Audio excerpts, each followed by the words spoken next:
बच्चों, आज हम आपके सामने एक टॉपिक लेके आए हैं ज्योग्राफी का। प्लेट विवर्तनिकी यानी कि प्लेट टेक्टोनिक्स। प्लेट टेक्टोनिक्स का मतलब होता है कि हमारे पृथ्वी के कुछ भागों को प्लेटों में डिवाइड किया गया है। प्लेटों में यानी कि निश्चित भूभाग में डिवाइड किया गया है। जहाँ पर कुछ घटनाएं घटित होती है, उनके आधार पर उनके निश्चित भाग बनाए गए हैं। उन्हीं भागों को हम प्लेट कहते हैं।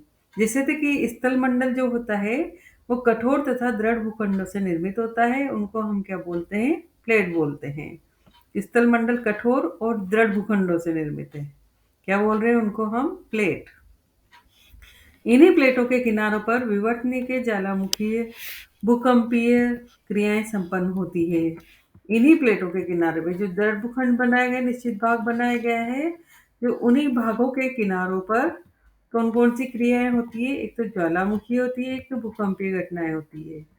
इन प्लेटों की गति के संपूर्ण क्रम को प्लेट विवर्तनिकी कहते हैं। जो इसका संपूर्ण क्रम होता है, जो भी क्रिया यहाँ पे होती है और जिस क्रिया की वजह से ज्वालामुखी और भूकंप आते हैं इस इन प्लेटों के किनारों पर, उस सारी क्रिया को संपूर्ण क्रम जो होता है उसको बोलते हैं हम प्लेट विवर्तनिकी कहते हैं। अब तक 6 प्रमुख यानी कि 6 मेजर और 9 गौण प्लेटों का निर्धारण किया जा चुका है, जिनमें प्रमुख प्लेटें हैं यूरेशियन की, यानी कि यूरोप और एशियन का कुछ भाग उसमें आता है। दूसरा है अफ्रीकन, तीसरा है भारतीय, चौथा है अंटार्कटिका, पांचवा है प्रशांत महासागरीय, छठा है अमेरिकन। तो पहला कौन सा है? यूरेशियन, फिर है अफ्रीकन, फिर है भारतीय, फिर अंटार्कटिक, प्रशांत महासागरीय और अमेरिकन। इस प्रकार से 6 प्रमुख प्लेटों का निर्धारण किया जा चुका है। उसके बाद आती है गौण प्लेटें। गौण प्लेटों में है फिलीपीन की plate, Arabian plate, Juan de Fuca plate, Caroline plate, Bismarck plate, Nazca plate, Cocos plate, Caribbean तथा स्कोशिया। कौन कौन सी? Philippine, Arabian, Juan de Fuca, Caroline, Bismarck, Nazca, Cocos, Caribbean तथा स्कोशिया। ये बच्चों, आपको हो सकता है ये नाम आपको नए लगे। आप इन्हें अपने वर्ल्ड मैप में एटलस में उठा के देखना, उसमें आपको ये सब स्पष्ट रूप से दिखाई दे जाएंगे। तभी आपको पता चलेगा कि ये इनका जो स्थान है वो कौन कौन सी जगह पे है। ठीक है, तो अगला टॉपिक इसी में ही है हमारा, प्लेट सीमा तथा किनारे, यानी कि plate boundaries and margins. Boundaries यानी आसपास का पूरा क्षेत्र, किनारे यानी कि उनका एक निश्चित सीमा या कोने वाला या किनारे वाला भाग। ठीक है, तो उनके किस प्रकार से होते हैं ये देखेंगे हम। निवर्तनिक दृष्टिकोण से प्लेट सीमाएं तथा किनारे बहुत महत्वपूर्ण है। जब टेक्निक्स के दृष्टिकोण से देखते हैं तो उनकी जो सीमाएं और किनारे होते हैं उनका विशेष प्रभाव पड़ता है, क्योंकि सभी विवर्तनिक घटनाएं, जितनी भी जो टेक्निक घटनाएं होती है टेक्टोनिक की, वो कैसी कौन सी है? भूकंप है, ज्वालामुखी है, पर्वत निर्माण है और भ्रंशन है। भूकंप की क्रिया आप जानते ही हो कि जब भ्रंश वो दरार पैदा हो जाती है जमीन के अंदर, तो हम बोलते हैं कि भूकंप की क्रिया हो गई है। जब ज्वालामुखी क्रिया आती है ना, यानी कि जमीन के अंदर से कुछ लावा, मैग्मा, इस तरह का पदार्थ निकल कर जमीन के ऊपरी सिरे पर आता है और विस्फोट के साथ फैल जाता है, तो उसको बोलते हैं हम ज्वालामुखी। पर्वत निर्माण, जब आपस में धरती का कोई भाग एक दूसरे पर ऊपर चढ़ जाता है या फिर दूर चला जाता है, ये किसी भी वलन पड़ जाते हैं, तो उसके कारण पर्वत निर्माण की क्रिया हो जाती है। तीसरी है भ्रंशन। भ्रंश का मतलब ही पता चल रहा है कि टूटने से है। भ्रंश के मतलब पता चल रहा है टूटने से, है ना। तो प्लेट किनारों पर जो क्रिया घटित हो रही है, इन प्लेट का सीमांत भाग प्लेट किनारा कहलाता है। प्लेट का सीमांत भाग जो होता है वो प्लेट का किनारा कहलाता है। जब दो प्लेटों के मध्य संचलन मंडल को प्लेट सीमा कहते हैं, जबकि जो दो प्लेटों के मध्य जो संचलन मंडल होता है यानी कि मोशन जोन है, गति करने का जो जोन है, उसे हम क्या बोलते हैं? प्लेट सीमा। प्लेट किनारे 3 प्रकार के होते हैं। कितने प्रकार के होते हैं? 3 प्रकार के होते हैं। रचनात्मक किनारे, विनाशात्मक किनारे और संरक्षी किनारे। कितने प्रकार के हो रहे हैं? रचनात्मक, विनाशात्मक और संरक्षी। ठीक है। पहला है रचनात्मक। रचनात्मक प्लेट किनारे, कंस्ट्रक्टिव प्लेट मार्जिन्स। रचनात्मक प्लेट किनारे यानी कंस्ट्रक्टिव प्लेट मार्जिन्स। इन किनारों को अपसारी प्लेट सीमा, डाइवर्जेंट प्लेट बाउंड्री भी कहा जाता है। इन किनारों को कौन सी सीमा कहा जाता है? अपसारी प्लेट सीमा, यानी कि डाइवर्ट होना, डाइवर्जेंट, है ना? डाइवर्जेंट प्लेट बाउंड्री भी कहा जाता है। महासागरीय प्लेटें मध्य महासागरीय कटक के सहारे पृथक होती है। महासागरीय जो प्लेटें होती है वो मध्य महासागरीय कटक, जैसे कि ये इसमें बीच में हमारे अटलांटिक महासागर के वहाँ पे देखना एक कटक पाया जाता है। तो बोल रहे हैं कि महासागरीय प्लेटें हैं मध्य महासागरीय कटक के सहारे पृथक होती है तथा विलग हुई प्लेटें विपरीत दिशाओं में गतिशील होती है। और जो प्लेटें विलग हो रही है, एक दूसरे से अलग हो रही है, वो विपरीत दिशाओं में गतिशील हो रही है। यानी कि एक प्लेट का किनारा लेफ्ट में है तो दूसरी का किनारा राइट में होगा। ठीक है। एक दूसरे के विपरीत दिशाओं में गतिशील होती है। प्लेटों के अपसारी संचलन से नई सागरीय क्रस्ट का निर्माण होता है। जब ये प्लेटें आपस में अपसारी संचलन करती हैं तो नई सागरीय क्रस्ट का निर्माण होता है।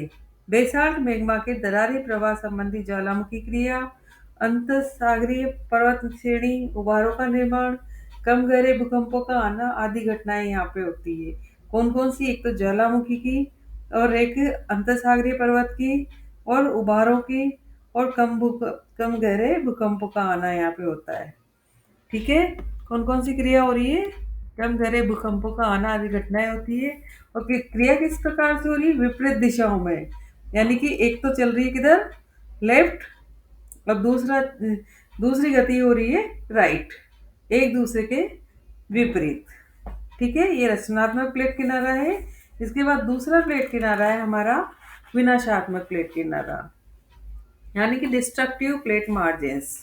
इन्हें अभिसारी प्लेट सीमा यानी कि कन्वर्जेंट प्लेट बाउंड्रीज भी कहते हैं। क्या कहते हैं इनको? अभिसारी प्लेट सीमा। जब दो प्लेट आमने सामने इस प्रकार गतिशील होती है, यहाँ क्या है कि दोनों प्लेटें आमने सामने एक दूसरे के आ रही हैं। एक तो मतलब राइट से आ रही है तो, और एक लेफ्ट से आ रही है, और दोनों एक दूसरे के आमने सामने आ जाती है कि वे परस्पर टकराती है। कि जब एक दूसरे के आमने सामने आ जाएगी तो क्या होगा? आपस में टकरा जाएगी।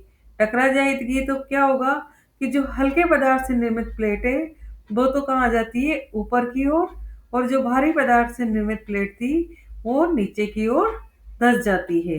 देखो इसमें लिखा हुआ है कि हल्के पदार्थ से निर्मित प्लेट का अग्र किनारा भारी पदार्थ से निर्मित सघन प्लेट के ऊपर चढ़ जाता है तथा भारी पदार्थ वाला प्लेट किनारा मुड़कर हल्के पदार्थ वाली प्लेट किनारे के नीचे मेंटल में शेपित होकर विलीन हो जाता है। यानी कि जो हल्की प्लेट किनारा था वो ऊपर, और जो भारी वाला है वो नीचे। इस तरह से आपस में शेपित होकर विलीन हो जाता है। जो भारी वाला है जो मेंटल में शेपित हो जाता है और विलीन हो जाता है, यानी नीचे दब जाता है, और हल्का वाला किनारा था जो ऊपर की ओर चढ़ जाता है। अभिसारी प्लेटों के परस्पर टकराव वाले क्षेत्र को क्षेपण मंडल कहते हैं। अभिसारी प्लेटों के इस तरह से जो टकराव होते हैं उनको हम क्या कहते हैं? क्षेपण मंडल कहते हैं। प्लेटों के अभिसरण, टकराव तथा क्षेपण से विस्फोटक ज्वालामुखी उद्गार। जब प्लेटें आपस में टकराएंगी तो क्या होगा? विस्फोट पैदा होगा, और विस्फोट से ज्वालामुखी उद्गार, भूकंप, वलित पर्वत, द्वीपीय चाप, सागरीय गर्त का निर्माण आदि घटनाएं होती है। कौन कौन सी घटनाएं हो रही है?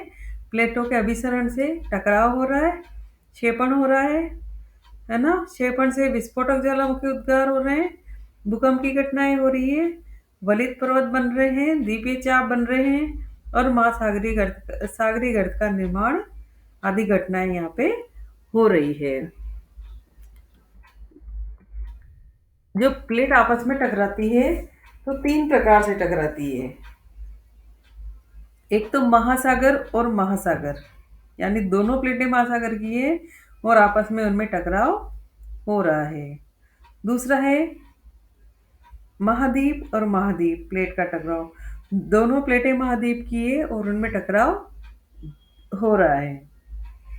तीसरा है महासागर महाद्वीप प्लेट का टकराव, यानी कि इसमें एक प्लेट तो है महासागर की, दूसरी है महाद्वीप की और उनमें आपस में टकराव हो रहा है। इस प्रकार तीन तरीके से टकराव होता है।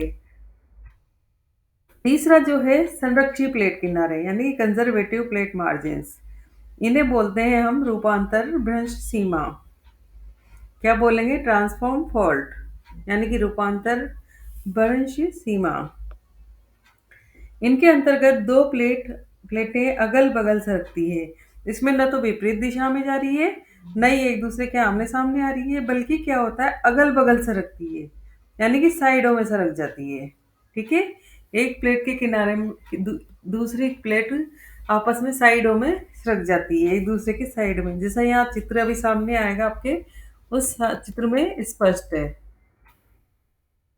इन किनारों के सहारे न तो प्लेट का विनाश होता है, नई नई क्रस्ट का निर्माण होता है।